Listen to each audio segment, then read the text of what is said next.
প্রিয় দর্শক, আসসালামু আলাইকুম। আজ 2 জুলাই মঙ্গলবার।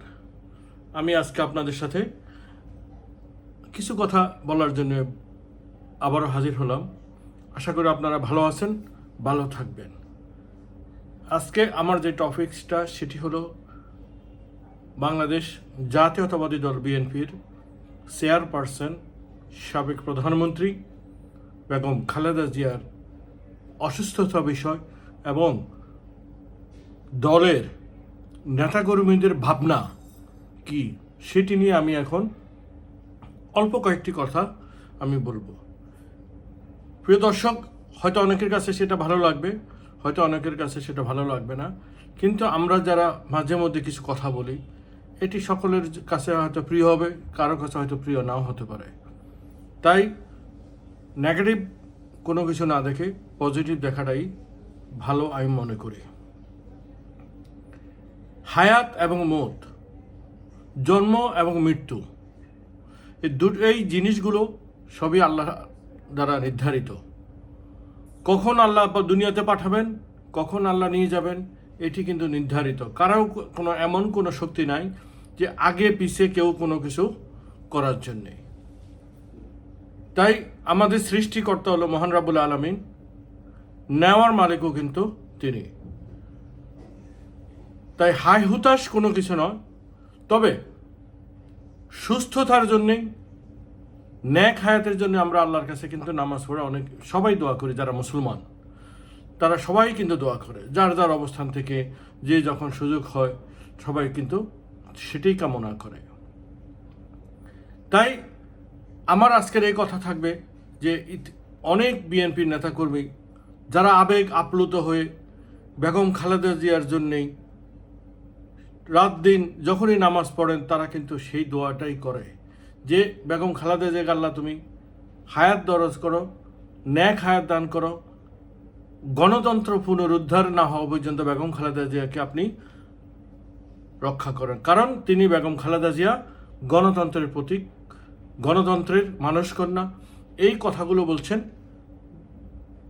বিএনপির নেতাকর্মীরা। তাদের প্রাণ বলতে গেলে বেগম খালেদা জিয়া। সম্প্রতি বেগম খালেদা জিয়ার জন্যই কিন্তু গত শনিবার একটা সমাবেশ হয়েছে, প্রতিবাদ সমাবেশ হয়েছে ঢাকার পল্টনের বিএনপির কেন্দ্রীয় কার্যালয়ের সামনে। অনেক দিন পর এই সমাবেশটা হলো, তাও বেগম খালেদা জিয়ার মুক্তির দাবিতে, সুচিকিৎসার দাবিতে বিএনপির নেতাকর্মীরা সেই সমাবেশ করেছে। সমাবেশটা মোটামুটি বেশ ভালো সফলতা অর্জন করেছে। আর এই সফলতাটুকু কতটুকু সরকারের কানে যাবে, সরকার কতটুকু মূল্যায়ন করবেন, সেটি সরকারের একান্ত ব্যক্তিগত বিষয়। প্রিয় দর্শক, আমি যেই কথাটা বলতে চাচ্ছি সেটি হলো, বারবার বেগম খালেদা জিয়া অসুস্থ হয়ে হাসপাতালে যান, আবার হাসপাতালে অনেক দিন থাকেন। সেখান থেকে সুস্থতা লাভ করার পর তার মেডিকেল যে বোর্ড রয়েছে তারা আবার ওনাকে বাসায় পাঠিয়ে দেন। সম্প্রতি তিনি গত মাসের 22শে জুন গভীর রাতে হঠাৎ অসুস্থ হয়ে পড়লে বিএনপি চেয়ারপারসনকে এবারকার হাসপাতালে ভর্তি করা হয়। ঠিক তার পরদিন 23শে জুন বেগম খালেদা জিয়ার হৃদযন্ত্রে পেসমেকার বসানো হয়। হৃদরোগ বিশেষজ্ঞ অধ্যাপক শাহাবুদ্দিন তালুকদারের নেতৃত্বে বিশেষজ্ঞ চিকিৎসকদের নিয়ে গঠিত মেডিকেল বোর্ডের অধীনে খালেদা জিয়া চিকিৎসা নিচ্ছেন। গত 4 বছর বেশ কয়েকবার তাকে হাসপাতালে ভর্তি থেকে চিকিৎসা নিতে হয়েছে, যেটা আমি আগেই কিন্তু আমি বলেছি। ঠিক এবার প্রায় 11 দিন তিনি হাসপাতালে ছিলেন। আজকে সন্ধ্যা 6টায় বেগম খালেদা জিয়া 6:40 হাসপাতাল থেকে তিনি বাসায় ফেরত আসেন।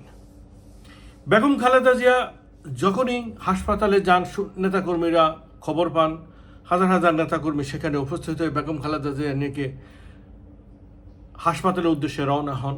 আবার হাসপাতাল থেকে যখন তিনি সুস্থতা লাভ করার পর, মেডিকেল বোর্ডের ছাড়পত্র পাওয়ার পর তিনি যখন বাসায় আসেন, তখনও নেতাকর্মীরা খবর পেলেই সেখানে জড়ো হয়ে বেগম খালেদা জিয়াকে বহন করে তারা বাসায় পৌঁছে দেন গুলশানের 2 নম্বরে ফিরোজা বাসভবনে। আজকে বেগম খালেদা জিয়ার বয়স প্রায় ৭৯ বছর হচ্ছে। তিনি ডায়াবেটিস, আর্থারাইটিস ছাড়াও হৃদরোগ, ফুসফুস, লিভার, কিডনি সহ বিভিন্ন জটিল রোগে তিনি ভুগছেন। তার চিকিৎসার জন্যই বারবার বিএনপি সরকারের কাছে আবেদন করা হয়। সরকার সেটিকে বলেন দেশে কিন্তু চিকিৎসা হচ্ছে বেগম খালেদা জিয়ার। কোনোভাবেই ওনাকে বিদেশ যাওয়ার সুযোগ দিচ্ছে না আইনের কোনো এক মারপ্যাচ দিয়ে। তারপরেও নেতাকর্মীরা থেমে থাকেনি। নেতাকর্মীরা কিন্তু সেটি বলেই যাচ্ছেন যে আমরা আমাদের নেত্রীর সুচিকিৎসা কামনা করি, বিদেশে পাঠাতে হবে, বিদেশে চিকিৎসার জন্যে বেগম খালেদা উন্নত চিকিৎসা হবে। আজকে দেখেন সেই বেগম খালেদা জিয়া এখনও ৭৯ বছর বয়সে সেই হুইল চেয়ারে বসেই কিন্তু তিনি হাসপাতালে যান, হাসপাতালে আসেন গাড়িতে বসে। কিন্তু তিনি যখন 2018 সালে 8 ফেব্রুয়ারি কারাগারে যেতে হয় বেগম খালেদা জিয়াকে, তখন কিন্তু তিনি সুস্থ শরীরে হেঁটে হেঁটে তিনি কোর্টে গিয়েছেন গাড়ি থেকে নেমে। আবার সেখান থেকে তিনি পুলিশের কর্ডনে তিনি কারাগারে যান সুস্থতা নিয়ে। কিন্তু বের হন করোনা ভাইরাসের মহামারী শুরুতে তার পরিবারের আবেদনে সরকারি নির্বাহী আদেশে বাসা থেকে চিকিৎসা নেওয়ার শর্তে তাকে সাময়িক মুক্তি দেয়। প্রায় 6 মাস পর তার মুক্তির মেয়াদ বাড়ানো হয়। কিন্তু তিনি আর হেঁটে চলাফেরা করার সুযোগ তার ভাগ্যে হয়নি। কিন্তু কেন? এই কথাগুলো কিন্তু বলছেন বিএনপির অনেক নেতাকর্মী। তারা বিভিন্ন বক্তৃতায় বলছেন বেগম খালেদা জিয়াকে পয়জন দেওয়া হয়েছে, বিদেশে চিকিৎসার জন্য সুযোগ দেওয়া হচ্ছে না, যার কারণে এই অজুহাত তুলেই বিএনপির নেতাকর্মীরা বিভিন্ন সমাবেশে এই কথাগুলো বলছেন। তাই আমি বলছি যে যাকে আল্লাহ রাখবেন তাকে কিন্তু রাখবেনই। কেউর শক্তি নাই এক চুল পরিমাণ এদিক সেদিক করার জন্যে। তবে দোয়াটা যে সার্বক্ষণিক, দোয়াটা যে সফলময়, এটি হইল সবচেয়ে বড় জিনিস। তাই আমি মনে করি বেগম খালেদা জিয়ার সুস্থতা সবই কিছু আল্লাহর হাতে। বিএনপির লক্ষ কোটি নেতা কর্মীদের প্রাণ বেগম খালেদা জিয়া। তারা দোয়া করেন যে কখন বেগম খালেদা জিয়া সুস্থতা লাভ করে আবারও রাজপথে আন্দোলনে আসবেন। তারা মনে করেন আজ হোক, কাল হোক, পরশু হোক, এই আওয়ামী লীগের সরকারের জন্য বেগম খালেদা জিয়া একটা বিষ ফোড়া হিসাবে চিহ্নিত হয়ে আছে, যার কারণে বেগম খালেদা জিয়াকে কোনোভাবেই স্পেস দিচ্ছে না এই আওয়ামী লীগের সরকার। কিন্তু আওয়ামী লীগের সভানেত্রী, বর্তমান প্রধানমন্ত্রী, তিনি তার স্পেশাল পাওয়ারে বেগম খালেদা জিয়াকে হাসপাতাল থেকে বাসায় আসে চিকিৎসা নেওয়ার সুযোগ করে দিয়েছেন করোনা মহামারীর সময়ে।